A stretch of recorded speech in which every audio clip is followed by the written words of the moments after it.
gonna do it, bro. I'm so hungry. I'm gonna shoot that bunny. Dude, just leave him alone, dude. He's just chilling. He never hurt you. It's not a crime, just live. Or you gonna video it too with your little trigger cam? That's cute. I don't care, man. I'm so hungry. My stomach's grumbling something fierce. Sorry, little bunny foo-foo. Prepare to meet God. Well, don't use that, dude. Use like a 22 or something. I mean, you're gonna blow him.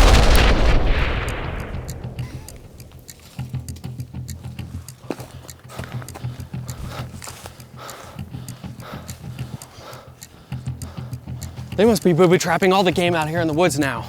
Who's they? The average tactical dude often plays mental gymnastics and financial games around what firearm he needs to buy next. Yeah, I guess that's true. I mean, I need a 300 blackout suppress for CQB. I need a 12.5 CQBR style warfighting rifle for basically do it all. I need an SPR for taking out the blue hats coming down the driveway. I need a DMR for level 4 plates at distance. I need a Glock 19 for EDC. I also need a backup to that Glock for EDC and a backup to the backup for EDC. I need a subcompact for summer carry or beach carry. And I need bolt action for long range, both 308, 6.5, 300 Win Mag, because that's what Chris Kyle used. And yeah, that should get me covered.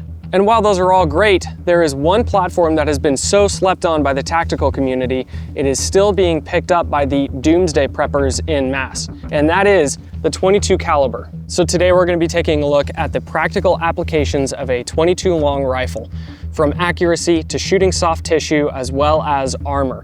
If you're concerned about being more than just a tactical guy and you actually want to be a well-rounded, prepared civilian, 22 long rifle absolutely has its place. Let's begin. First things first, rifles are made for killing things. Full stop, period. That's what they're for. It's not for sporting events, it's for killing. Nice. And that kind of breaks down to one of two categories, defense and game. But generally the 22 LR is not a recommended caliber for defense purposes and for good reason. Ain't that right, Josh? Correct, and typically that's for two reasons. Number one, muzzle velocity, and number two, because 22 long rifle is rimfire. Rimfire rounds have the primer where it actually gets hit on the side by the firing pin, and that is just prone to more issues. It's not nearly as consistent as a center fire round, like 9mm or 5.56. Secondly, muzzle velocity is one of the biggest issues with 22 long rifle. You may understand that shooting a squirrel or a rabbit with 22 is going to be very effective, but shooting something like an elk or a bear is nowhere near in the ballpark. Reason being is because it just doesn't have enough muzzle velocity to penetrate through the hide, the fat, all the tissue in order to get to switches, not stitches, as in heart and brains. So even for carrying a 22 long rifle inside of the waistband for everyday carry, the reliability and the lack of muzzle velocity is generally why people say it's not a good call. And even still, it is very effective on small game. But if it's that ineffective as a round, then why did the US military issue 22 at one point in time? Great question. I knew that was going to be next. Probably because I read the script. In 1957, Eugene Stoner designed the AR-7, and they were issued to Air Force pilots who might get shot down behind enemy lines. Now that AR-7 was designed to be broken down into just the stock, a small little piece of plastic or wood that then the barrel and the receiver, magazines and ammo could come out of, and those pilots could hunt for their own game without using a 9mm or 45, whatever self-defense caliber they were actually issued for two-legged animals. So when the grocery stores have no food, or DoorDash isn't available, or there's no Walmart grocery delivery in your area, 22 was the ticket for small game hunting and feeding yourself and your family. But are there any historical examples of 22 long rifle being used for defense purposes? Yes, actually. Back in the day, Israeli forces in Gaza were defending a stronghold, a certain line, a gate where they wanted to keep people out of. And there were a lot of protesters. I don't need to go into all the specifics because there's a lot of politics around all this, whether it was moral or not, but effectively what they would do is deploy a team with 22 long rifles, something along the same line as this with a little bit of a longer mag, and they would shoot at protesters in the knee in order to not kill, but stop an individual from doing something immoral or dangerous. Now, at the end of the day, that's not necessarily designed to kill, it's designed to stop and maim an individual, but it has been used to great effect to stop overpenetration inside of an urban area, as well as to keep others from finding out where you are, because 22 suppressed is incredibly quiet. And yet guys like us completely forget about the 22 LR because we're so fixated on building out 6 different types of rifles to take down bad guys. Oh, but can't I just use one of my 20 man-killing rifles to take out small game? Sure, maybe, but 22 is still about 4 times less expensive as, let's just say, 5.56, significantly less loud whether you are shooting suppressed or unsuppressed, as well as the fact that if you are trying to preserve the meat in that small game, I want to increase the least amount of devastation into the calories that I then want to consume. And even still, every gun has its own limitations. Let's start with the accuracy. Whoa, hold up. So you guys have probably seen this gun so far. This is a Kel-Tec CP33 with a Ferrotec chassis built out around it to make it look like an MP7, but obviously we don't have the MP7 money, so we had to sell for this. And we're doing a 22 video, which is perfect. And these videos are made possible by a handful of sponsors who pay for all of this so that you guys can watch it for free. One of those being Steel Industries. They're a night vision company, our favorite night vision company. But you can get laser aiming devices at Steel Industries. You can use our discount code for all things that are not on sale for night vision, and they just have awesome customer service, and they're a cool group of guys who shoot way cooler guns than what we can afford. Also, we have a mod light over here, and this is important because my kids, they love flashlights. They're into optics, they're into lasers, and they're into flashlights. They're not into guns yet, but I wanted to build out this 22 so that it would be like something that they would want to shoot. They see it and they're just like, oh, I want to play with that. I want to shoot that, right? But they love the mod light. No joke, my girls actually hunt down my handheld mod lights because they can blind their sisters and their siblings with it. And you know, they love to like shine it in my eyes and say, hey, keep your eyes out of my light. They're rocking dad jokes at 5 years old. It's nuts. But mod light makes the best weapon lights and handheld lights in the game, in my opinion. I've been running them for years. I'm friends with those guys. So Steel Industries, mod light, thank you. Hit them up. Links in the description. I think Josh has one more. I'm not late for lunch. You guys just started early. Don't give me that. I'm not late for lunch. Okay. Guys, if you're wanting to set up a 22 long rifle, maybe as a trainer for yourself, for a little one, or for even your wife, you're gonna wanna set up the gun the same way as the gun that you're trying to get that person into. For example, 300 Blackout MCX. If you already have an anti-reflective device on the front, if you have a light cap on the front, you're trying to teach that person, I've done this twice now, just so you know, you're trying to teach that person how the entire system works together. So it's a good idea to invest in all the other doohickeys that go on there. Again, like a light cap for 100 Concepts and an anti-reflective device for the red dot. That way, when they actually get to the real deal gun, everything feels the same and looks the same. If you are looking for some of these components from 100 Concepts, link is in the description. Back to the video. So starting with the gray birch gun, which is a 16-inch barrel, free-floated handguard, very nice rifle. We are shooting at 50 yards at under an inch. All guns are shooting with CCI 32 grain Stinger rounds just to keep it consistent. And for 22 at 50 yards, sub-inch, that's pretty awesome. Granted, we also have a 6x magnification optic, but then we start to go up to an EOTech on top of the MP7 that we have at home, which really is just a Kel-Tec CP33 with some modifications around it. And that group starts to open up a little bit, probably because number one, there's no magnification, it's just a red dot. And number two, it's a Kel-Tec. So keep that in mind. Then as we continue to move up to open sights, we have a little bit more consistency. A magnified optic would help a ton, but with a 16-inch, $100 Ruger American bolt gun, we're probably seeing about 2 inches with a little bit of a flyer. Could be the shooter, could honestly be the $100 rifle.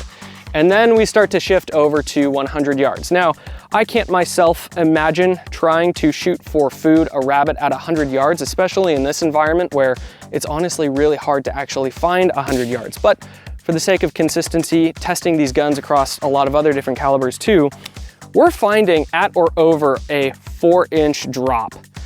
So let's start with, at the top, the $100 Ruger American with open sights. Holding here, we have a, honestly, fairly decent group. 1, 2, 3, 4, 5. Drifting off to the right, which we did see over at 50 yards, those sights could be a little bit off, but falling significantly. So you're really gonna have to know those holds if you are actually trying to hit an animal at 100 yards. Then over here with a red dot on the MP7 that we have at home, 1, 2, 3, 4, not even sure where that 5th one went. So also being accountable for where your rounds are going. Past 50 yards, I'd start to get a little bit concerned with that, honestly, pistol in 22.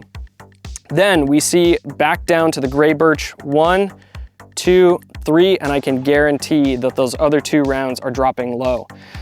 So if you are actually going to be using a 22 for, God forbid, self-defense or hunting to feed your family, you really need to know those holds just like you would have to with any other firearm, but it's just not going to be the same as shooting a higher powered center fire round. Now obviously shooting small game at 100 yards with 22 is respectable, but let's say that you miss the head and you hit the front shoulder of a rabbit. How much tissue are you actually going to destroy and thus removing the amount of calories that you can feed your family with? I'm curious, so let's find out. We started with a 32 grain 22 CCI Stinger, the same stuff that we were grouping with, and we shot those chicken breasts at 25 yards. But here's something that you have to keep in mind as we look at some of these wound channels. You could take a rabbit from Texas, Wyoming, Oregon, New York, and all of those rabbits are going to have different levels of thickness in their bones, in their organs, how much fat they have on them, what their fur is like, and you're gonna start to see a very strange variety of results. So just keep in mind that these chicken breasts are a scientific but really not scientific test. Here's something cool that we did start to see though. The 40 grain projectile in a 22 seemed to do the most damage. That's probably because it was moving the slowest out of all these rounds. Then we went to 5.56 and it zipped through that chicken breast like it didn't even notice. Moving close to 3,000 feet per second, it just didn't care. And then with 9mm, we started to see a wound cavity about the same size as 5.56 or maybe even the 32 grain 22. So what can we boil this all down to? Well, you're gonna have to do some of your own tests if you really wanna get into the specifics, but just like how people shoot gel blocks, that's not the same as shooting live tissue or even the same results that you may see as an actual human being. At its point though, we have figured out that if you are going to be shooting small game, whatever caliber you're shooting with, you're gonna want to be accurate because at the end of the day, you're still destroying tissue. But in regards to self-defense, does 22 actually do anything against body armor? As you guys know, we love shooting body armor, but how well does 22 perform against armor that is like overmatched for it? Well, kind of as we expected. We shot this Hesco L210 plate with 22 and it took 18, 19, 20 something rounds to get a single pass through. So it performed exactly kind of how we thought it would. Actually a little bit worse. I thought it was going to punch through a lot faster because when we did our initial tests on L210s back in the day with both 7.62 by 3.9 and 5.56, anytime there was an impact, if the second shot hit anywhere within 1.5 inches of that original shot, it would pass through the ceramic plate. But with 22, we shot the exact same spot 18, 19 times, only to finally get a single pass through. Now, what about soft armor? Because it is softer. Oh, I think I just messed that plate up by dropping it. So with soft armor, this is rated for 9mm, and it took how many 22 rounds? 18-ish 22 rounds, and finally got a tiny pass through on the back. By and large, it did great against 22. So 22 is still not effective against even like this very cheap 9mm soft plate or soft insert armor. 9mm on the other hand, it took 1, 2, 3, 4, 5, 6 rounds of 9mm, and we never got a pass through. We gave up on it. That's exactly what this is supposed to do, is protect against 9mm. But once we throw 5.56, which is a man-killing caliber, into the equation, even though it's just supposed to wound, according to the internets, immediate pass through. This plate or this bag didn't even react. It just went clean through. So 22 for armor. If you're just stockpiling a bunch of 22 and think that that's what's going to save you in the end of the world scenario, well, you better hope no one has armor or, you know, a ton of thick clothes. Now, we've shown you guys how tactical dudes like us in the tactical community, if you want to call it that, have overlooked the 22 LR for sustainment purposes. We've also talked about how guys in the prepper community have overlooked actual like defensive rifles like 5.56 or even 308 for their own purposes. So with all that in mind, the cherry that we want to put on the top of this 22 LR cake is that of it being an amazing training tool, especially for the next generation. I know that growing up, the 22 was the second gun I ever shot, first one being the BB gun. What was your first one you ever shot? 22. 22, what kind? Pump action Winchester. Oh, classic. I still have that 22 to this day. After I, got a little bit older, a little bit bigger, a little bit stronger, believe it or not, I was not, I was born small. Moved on to shotguns, moved on to 243, to a 270, to a 300 Win Mag, and then to the AR, the AK. But it all started for me with the BB gun and the 22. And that's because it's so light and easy and cheap to shoot. And I know, like, for my kids, my kids and all the kids growing up in this generation, they don't see a old school wooden 22 as being even remotely cool to shoot. There's nothing inherently like super interesting about that unless they're just already interested in guns. But one thing they are inundated with are cool guns in video games and TV shows. I was watching Star Wars Bad Batch with my 5-year-old daughter the other day, which is probably a little bit above what she should be handling right now, but she loved the guns and the blasters and the lasers and the optics. And before she's ever picked up a gun, she's been picking up EOTechs that I just have laying around and looking at them, looking through the dot.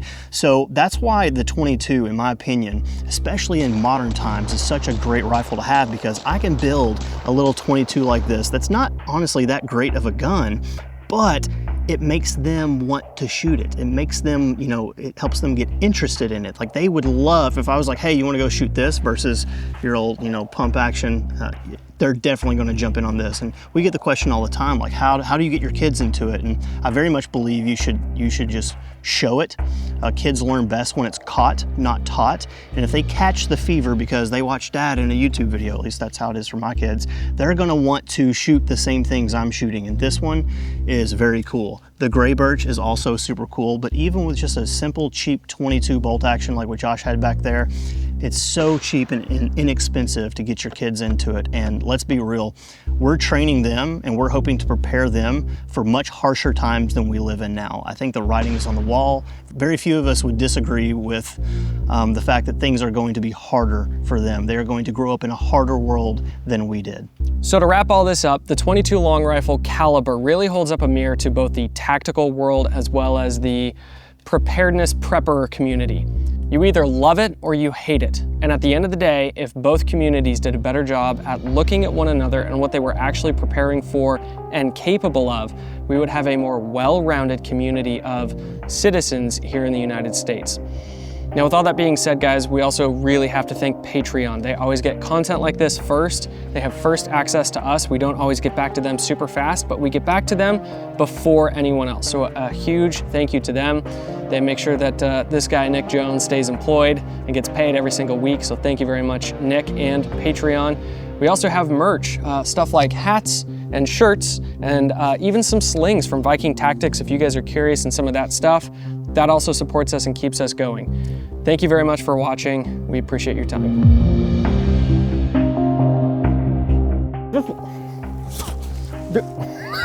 Oh, it's so dry. Moron. Prepared for the worst, and I don't like this.